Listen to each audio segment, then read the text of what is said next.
continent que toute l'Afrique. Donc, histoire au Koffi Olomide à Sala en Afrique. Na komo na Koffi à Lelo, c'est deux choses différentes. Koffi à Sala ba plein na ba Côte d'Ivoire. Koffi Oyo na ba Tanzanie na ba Kenya, ba stade de Bukana. Koffi Oyo azalaki numéro 1 y Afrique. Partout où l'artiste est passé, à Sala ba plein. Mais Lelo Koffi wana Atlantico au Fabrigas au Sala plein. Binafila au Sala plein, Héritier Watanabe au Sala plein, Fali au Sala plein, Ferra au Sala plein. Koffi n'arrive pas aujourd'hui à faire de plein na ba Salouana. Fala soit repos. Koffi Olomide comme le rôle papa Kengo a dondo na assemblée, to na Sénat, doyen, né na musique Koffi Olomide aza. Aujourd'hui, toza sou na papa Wembate. Toza sou na papa Taboulé ité. Toza sou na papa Lutumba te, papa Luambo azate. Ça j'ai la musique ya Congo et Tikali Koffi. Par rapport à son âge. S'il faut dire par rapport ya ancienneté, je dirais que Bana Wenge et Moussouba Banda pe musique il bossoi Koffi. Là, c'est pas un débat. Mais par rapport à son âge, il demeure aujourd'hui l'ancien. Et ancien wana, yende mutu oyo, ba musicien faut ba ko conseil et pas naie. Koffi azesu mutu to souhaiter que cette même artiste Koffi Olomide a que no beta concert na hippodrome de Vincennes. Salle où il y a plus de 100 000 personnes. La famille. Est-ce que réellement vous aimez l'artiste? Iro naie. Au bazan a besoin ya ko faire élargir public na bango, ba na besoin ba gagner public mususu, public ya lelo ezo senga pe banzembo français, public ya lelo ezo pe na besoin ya banzembo moko. C'est pour cela à salaki album ya Jawana. Mais lelo comme problème nini, Sony mutu a obligé qui. Est-ce que lelo un artiste ou asa incohérent na ba parole na ye?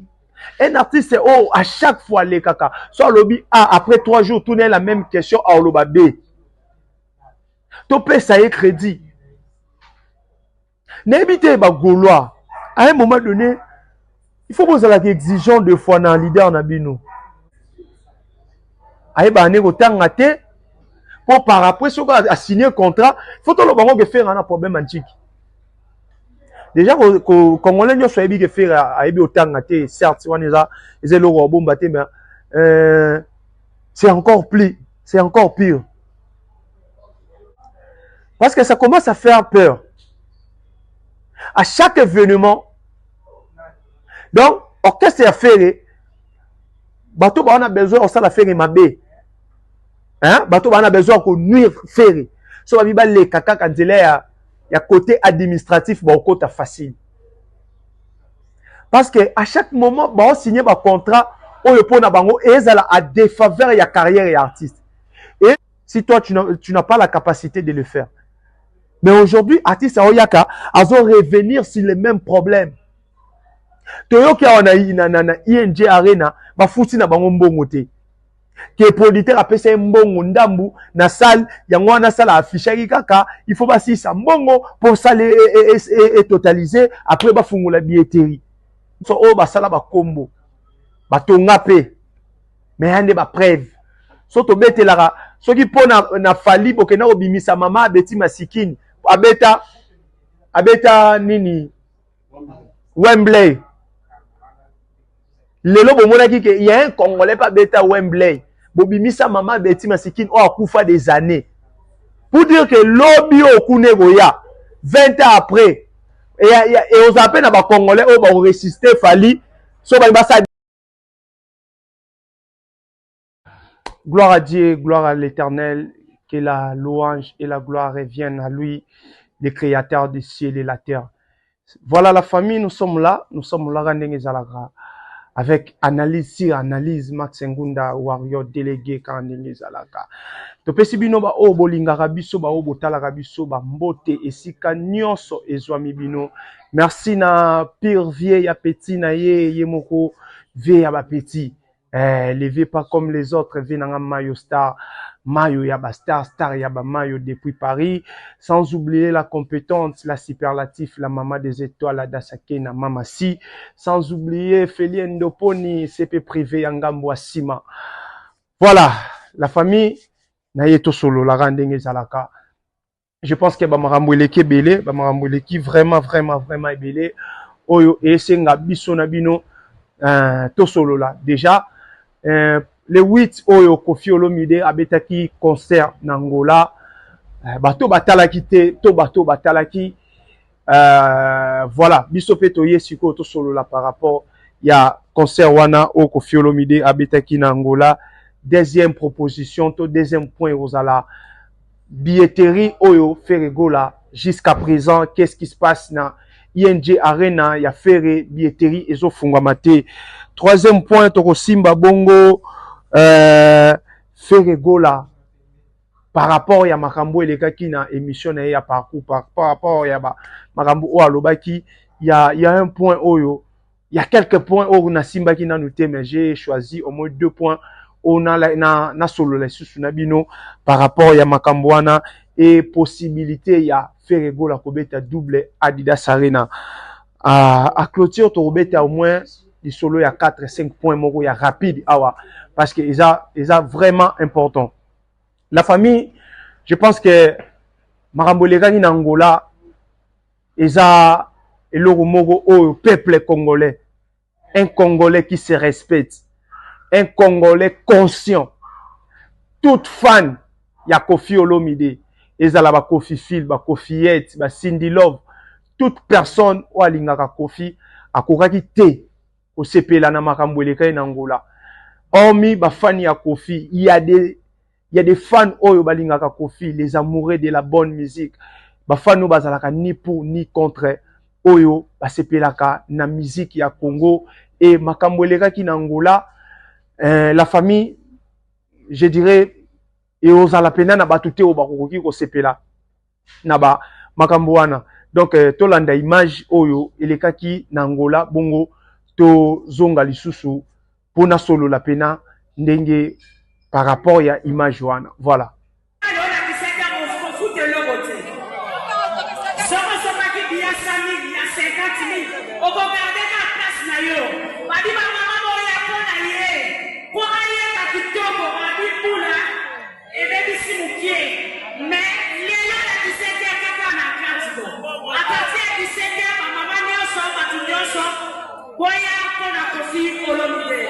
Merci.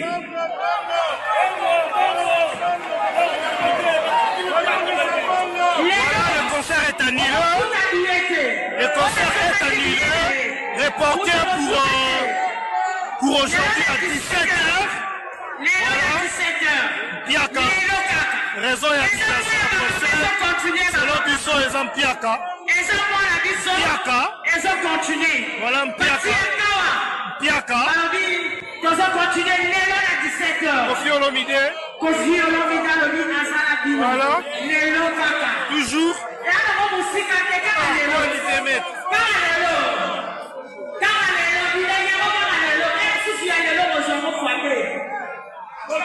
Voilà, Batma déjà. Parce que le concert est annulé, reporté à 17h. On parle de continue. Vélo à 17h. Merci. Tout le monde a Koffi Obetaki na Atlantico. Eza pasi lelo na musique na biso ndenge musique comme okende par rapport ya bampiaka o ba vie ba osala na yebite bato ba sololaka bato bazalaka tout autour ya Koffi soki bozalaka na mot à dire te na vie artistique ya Koffi Olomide. Déjà la famille pour vous signaler na concert o bomoni wana parce que to zakaka na ba image oyo baza ko annoncer batu ke concert les a reporté et ainsi de suite. Concert les ala qui déjà ko betama. Batu bayaki déjà, ba artiste ba mataki ba musicien ba bandi ko yemba. Et un mutu moko na Angola bengi ngai bisenga ke Koffi amataki. Après ba moni ke batu bazate ba annoncer quelques personnes au bazala ki wana ke concert est reporté. Na yebite pour lelo ba oloba na biso ke biso bana ba 2000 biso bana ba boye toyebi musique te. Toute chose est une histoire. Même bato batanga balobi l'histoire ça nous aide à comprendre le présent pour bien préparer l'avenir. Donc, histoire au Koffi Olomide à Sala en Afrique. Na komona Koffi à Lelo, c'est deux choses différentes. Koffi à Sala ba plein na ba Côte d'Ivoire. Koffi Oyo na ba Tanzanie, na ba Kenya, ba stade de Bukana. Koffi Oyo azalaki numéro 1 y Afrique. Partout où l'artiste est passé, à Sala ba plein. Mais Lelo Koffi wana Atlantico au Fabrica ça sala plein. Bina Filo sala plein, Héritier Watanabe sala plein, Fali sala plein, Ferra sala plein. Koffi n'arrive pas aujourd'hui à faire de plein na basalouana. Pourquoi? C'est parce que les messieurs a commis na souka. Les gens au bazo beti sa Koffi, les gens au bazo tinda Koffi sala. Ce sont vous les gens au bowling artistes étaient. Parce que na nyonso au quadra sali. Koffi a un âge oyo. Toi, comme il a temps oyo, il fallait avoir repos. Koffi Olomide a comme le rôle de papa Kengo a donné na assemblée, to na Sénat, doyen, nde na musique Koffi Olomide a ça. Aujourd'hui, tu sais, na papa Wembate. Tu sais, na papa Tabuleite. Tu sais, na papa Lutumbate, papa Luamboazate. Ça, j'ai la musique ya Congo et Tkali Koffi. Par rapport à son âge. S'il faut dire par rapport à il y a ancienneté, je dirais que Bana Wenge et Msuba Bandape musique il bosse Koffi. Là, c'est pas un débat. Mais par rapport à son âge, il demeure aujourd'hui l'ancien. Et ancien wana yende mutu oyo ba musicien faut ba ko conseil et pas naye. Koffi a sous mutu to encore prouver biso ba concert. Abeta ba concert historique honorifique. Donc anniversaire il y a moi na moko boto anniversaire il y a quartier latin le roi Cindy otika na quartier latin Koffi a yeka ka honorer bango azongi. Koffi a sous mutu dans un challenge té. Parce que bampia que comme répétitif. Vous souhaitez que cette même artiste Koffi Olomide alors que nous mette un concert na hippodrome de Vincennes. Salle où il y a plus de 100 000 personnes. La famille. Est-ce que réellement vous aimez l'artiste? Est-ce que réellement Koffi aujourd'hui a la capacité de faire un spectacle digne de son nom? Moi, je ne pense pas. Parce qu'aujourd'hui, c'est un vieux papa. Ils peuvent avoir les moyens. Mais le temps, l'âge, ils ont acquis. Tu as accepté. La personne où il fallait qu'il y ait un honneur. Il fallait qu'il y ait une grande porte. Qu'il y ait une fenêtre. Parce que, il faut faire vouloir. Il faut faire voir aux gens. Qu'il a aussi la capacité. Alors que Messie a commis Nasuka. On y a ce les kalelo oyo. Il faut payer sa batte, belé leçon. Deuxième génération, ils ont la génération à Koffi. Il faut voir la leçon que, à un moment donné, dans la vie, j'ai comme un ennemi numéro 1 à carrière ya moutou. Les gens qui ont connu Cristiano Ronaldo, de son 20 ans d'âge, après 20 ans de carrière et aujourd'hui, au moment que bateau baïbara Ronaldo Ronaldo atika. Il n'est plus les mêmes. Donc, Ajeza ennemi, il y a liboso, il y a carrière, il y a moutou. Dans tous les domaines professionnels. Ce qui moutou a battu que Ajeko Mara, ennemi à carrière. Ce qui moutou a faire, a commis ça, à surmonter âge à part à Jésus. Donc, moutou nyonso basala humain.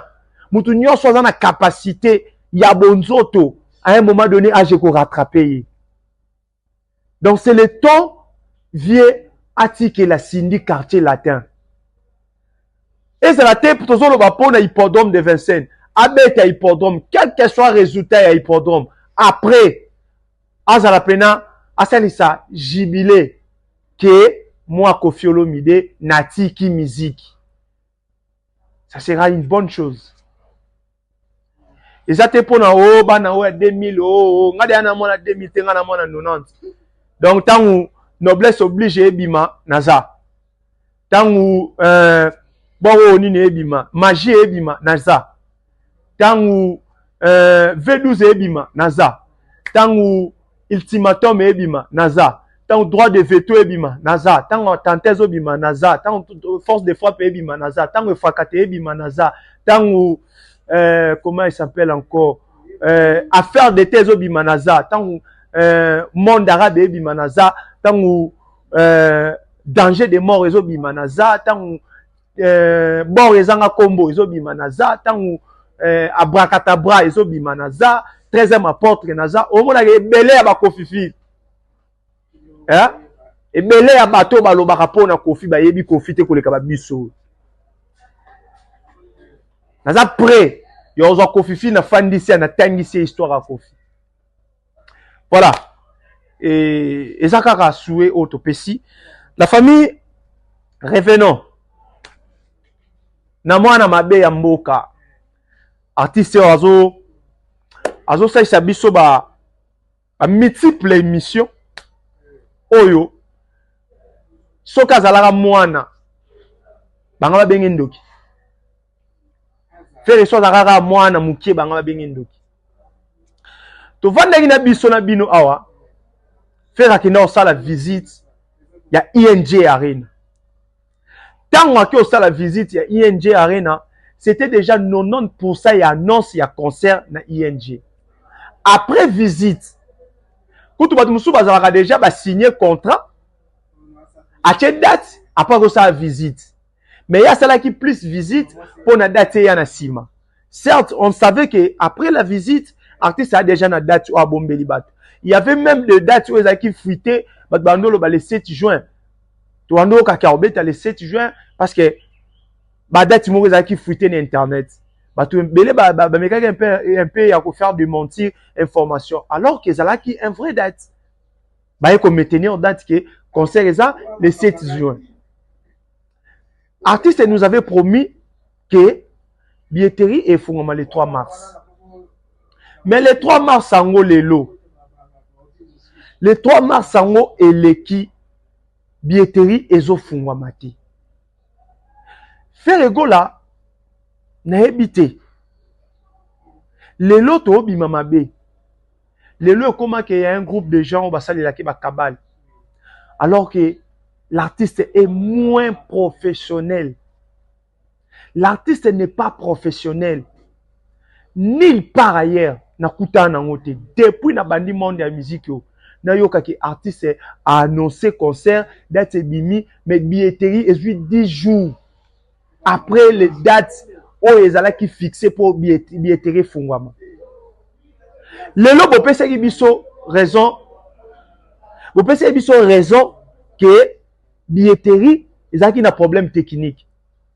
To yebi ke il y a des salles où ba travaillaka na agence il y a mise en vente il y a billet en ligne na neti mutoro yu arena a travailler ka yemo azana agence na ya mise en vente il y a billet mais ba salle mususu wana bazana ba agence o ba travailler en collaboration net agence moko ba travailler na ferry o il fallait travailler na ferry o ba ta ferry ba ki ko kosa ke na minute oyo bazana problème technique alors que agence wana ba billet na bango ba billetterie ya artiste mususu o pe ba obeta na ba salle mususu jusqu'à l'heure actuelle o toza lelo le 10 billetterie za polele ba événement batu bazo somba. Pourquoi kaka ya faire ndé kotaka problème? Pourquoi kaka vie ya faire ndé zalaka na balonki? Est-ce que aujourd'hui na musique à Congo, makambo ezwa artiste et koki pe kozwa artiste mususu te. To fandi na bino awa la famille. Faire na album na émission ya parcours. Bon tout artiste idée ya kosala banzembo ya français. Ozwa ngo wapi? Po na faire idée au sala banzembo français et ça Sony muto obligé qui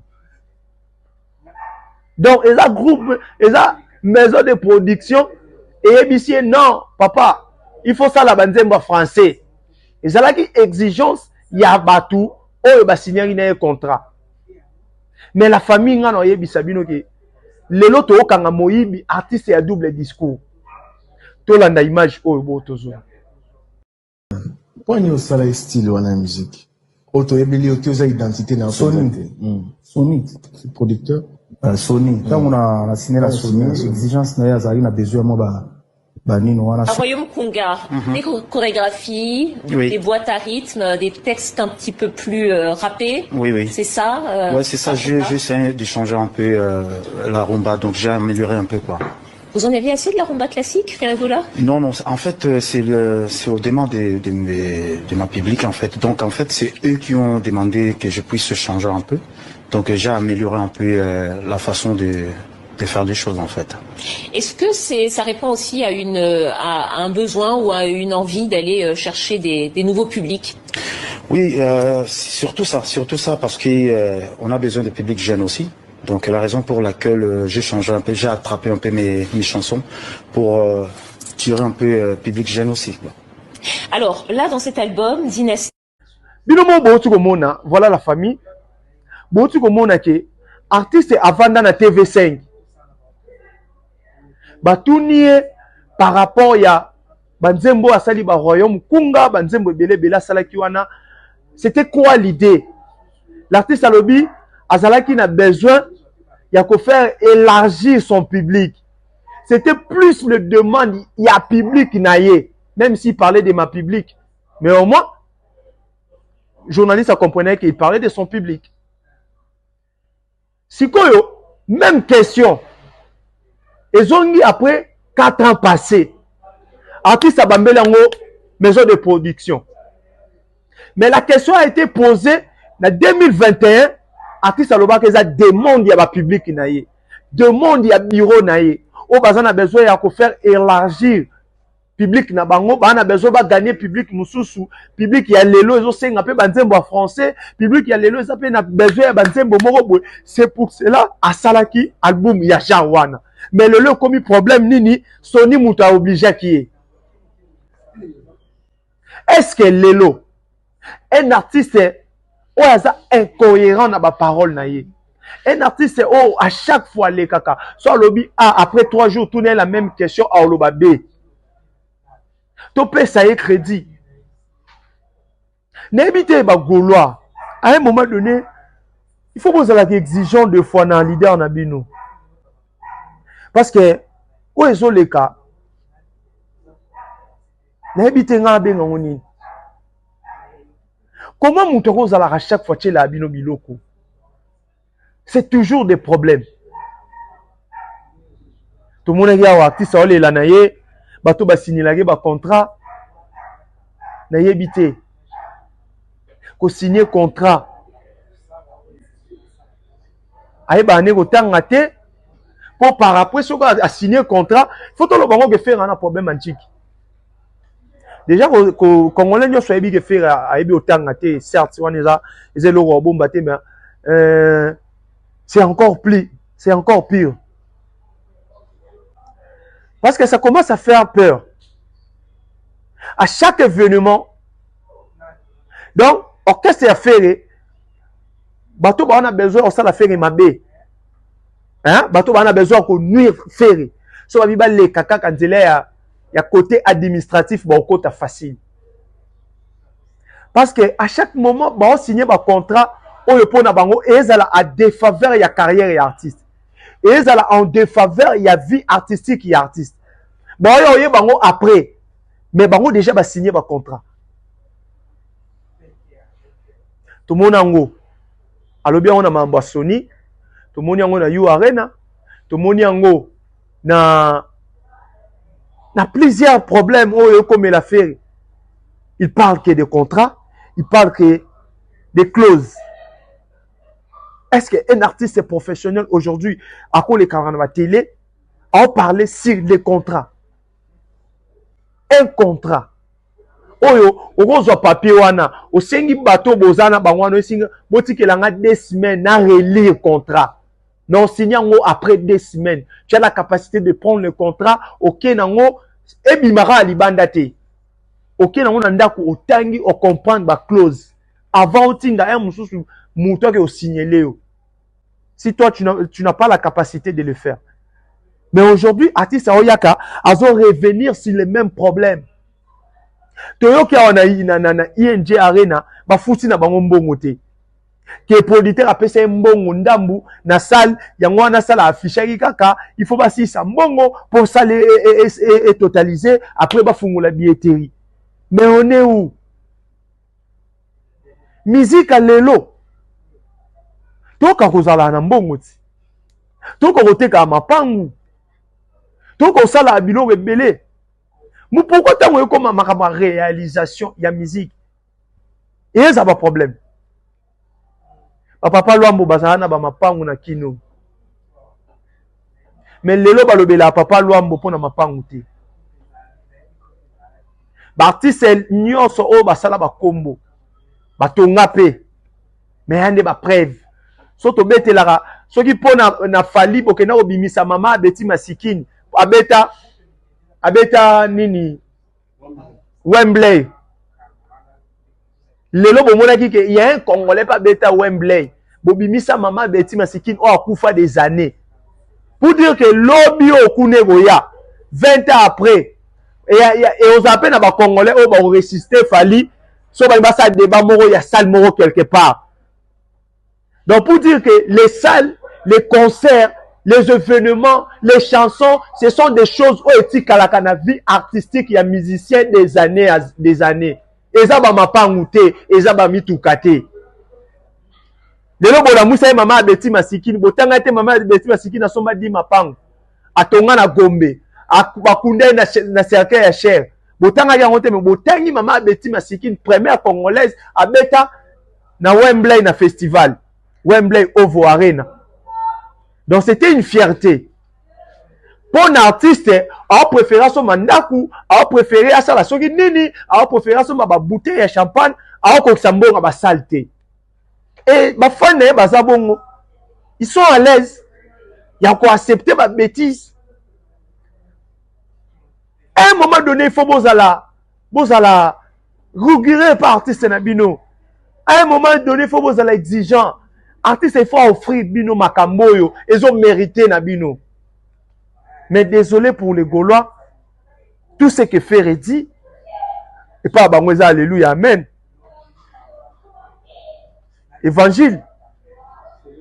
Et au moins, Moutongo Payana, le 7 juin, le 7 juin, tu salo bango balobagité, tu robet ta double. Féri. Yo pena ma double nga ebité. On a évité, hein? Double wana. Oh.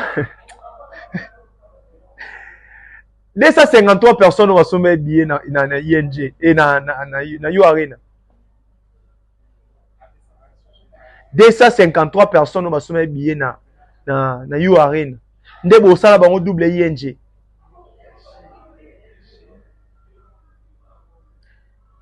Sois conscient. Sois conscient, Yako. Déjà, c'est quelque part, c'est déjà trop tard. Quelque part, c'est trop tard. Yako faire revenir, avoir une vision, bâtir quelque chose aux en ont besoin et servir pour la carrière. Mais au moins, tu peux faire mieux que ce que tu fais aujourd'hui. Juste ça. Au gros, ça mieux. Vouloir faire comme Fali et au Sopao toujours. Parce que sache que tu ne feras jamais comme Fali. Vous êtes deux personnes différentes et chacun de vous a une façon de mener la vie, leur manière de travailler. Vous ne ferez jamais la même chose. Mais fais ce que tu fais, ça l'engosco bien. Et on a bien pour nous. C'est déplorable comme on a bafan no baoli là. Et moi des fois ça me fait mal ya mon aller tango tie loko ba wanga bazana pour la loi que tu bi neni esukaka. Et ezo sukaka pe ndenge ni ba ba yebi ndenge sukaka. Quelque part c'est déshonoré ma fan na yo. Quelque part c'est décevant pour na ba fan na yo. Quelque part c'est choquant pour na ba fan na yo. À un moment donné, il faut payer bango maloba. Vous savez, aujourd'hui, les Warriors sont fiers d'assumer d'être Warriors parce qu'ils ont des arguments. Leurs artistes les donnent les arguments de parler. À chaque fois, ils ont des choses à dire. Et ce qu'ils disent, c'est vrai. Contrairement à Bagoloa, il y a un argument qui est allez, yope mutalu, il bosse au kosa. Ils ont mawa pena. Ya mawa. Nalingaki la famille, troisième point, c'est point en souka kutu. Et ça, point ya ve jaloux. Enfin, ve jaloux a bongwani a communauté ya ba diverse. Bakale oya bokulelo bakere murina mese. Naloka shabanira ko rassemble nganda ko na balie. On comprend? On s'est posé des questions. Est-ce que réellement la chanson a été visée pour Wera ensemble? Est-ce que réellement Ferrego l'avait chanté pour Wera? Et enfin, tout le monde a reçu une bonne réponse venant de lui-même. Ferrego la reconnaissant que la chanson a été réellement chantée pour Wera. Et Bible Loba, Moutou a reconnu Takamabe na yete. Aza Moutouti. Donc, une personne qui reconnaît au moins son erreur, c'est une personne forte. Déjà de ce côté, il a au moins 20% de mes félicitations. Et 80% de ce que tu as. Parce qu'au moins, il a assumé, après autant d'années, il a assumé que la chanson a été dédiée à Weranson. Les 80% Tikali. Pourquoi la chanson a été dédiée à Weranson? C'est parce que Wera Iba est musicien. La famille, Lelo, Paul Oloba, même la nature elle-même ne vous enseigne pas. Donc, elle est là, Moussoussou, Batubako Yebisote. Juste en observant la vie, tu prends des réponses. Nana yebite que chaque relation est à la nasuka. Nana yebite que relation est à la bandeli, puis à la nasuka. Est-ce que départ il y a des musiciens au ballon qui pas fait? Et ça là qui raison il y a qu'on faire immortaliser ya na ewe ranson. Il y a qu'on yemba faire, il y a qu'on yemba Wera na ndenge ya mabe de faire voir aux gens que aujourd'hui Wera c'est un jaloux de faire. Est-ce que le départ de ces musiciens était l'ouverture il y a faire il y a côté na vie à Wera ko bimisa na ko imprimer ko bambaye na ba panneau publicitaire pour dire que voilà les vieux jaloux. Est-ce que tous ces artistes offrent au baki artiste naye ba bandaka kan orchestre naye ba uta na ba orchestre mususu te avant ba na jet set pour baki maison mère. La famille est un orchestre mon côté et bandaka mbala moko orchestre boy na ba mission na bango ba leki na ndaku ba mission moko boy ba mission na ba utaka quelque part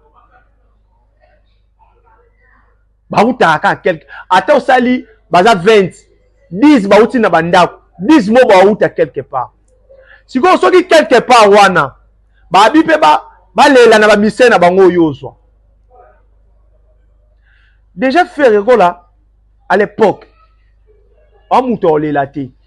Parce que Marc Arouz, il fait guitariste, il y a Reddy Amissi, already aya na maison mère yo mtolongwane na maison mère okindani pa nao. Nicolas leki ya kakol nani doublir ya kakol na maison mère olongwana yo okindani pa nao. Aluna Mbonda doublir ya Ali Mbonda na maison mère olongwana okindani pa nao. Goldberg olongwana yo okindani pa nao. Nicodème Kutu Sima. Donc après Baptiste wana wera salilaka onzembo ta wera yembelaka yo ta parce que wera mona yango normal à tout en connaissant que relation nyonso ezala na suka nango bapeti oyo babandai na ngai basilisi bakepe ko atamer carrière quelque part.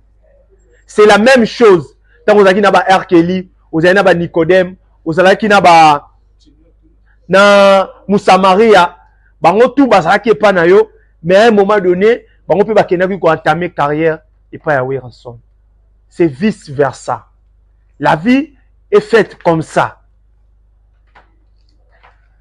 Au lieu de s'appuyer, non le bake wera iba nga ba musicien, un homme sage demande le pardon. Pour moi, il fallait que Osengara pardon. Au raté, les gens pensent qu'ils sont image moroboé. Il y a fait les mots boalingi sous ma kamboute. Il y a fait les mots qui respecte tout le monde. Il y a fait les mots qui veut la paix. Et au raté, au tondi sa moulangi na yo, na bato ba omo na yo, hormis l'hypocrisie. Parce que moi, je vois que c'est l'hypocrisie totale. Tu fais l'hypocrite. Mais bateau ba mo na que un frère moro ça. Faut pas ça bango sous image moro boy on la ça bango penake aux yeux de tout le monde, je demande pardon à Weranson. Ça allait être formidable. Malheureusement, tu es moins sage. Voilà, la famille, je pense que on a partagé moi journée alléluia. Restez connectés dans la chaîne Nabiso GM Prod.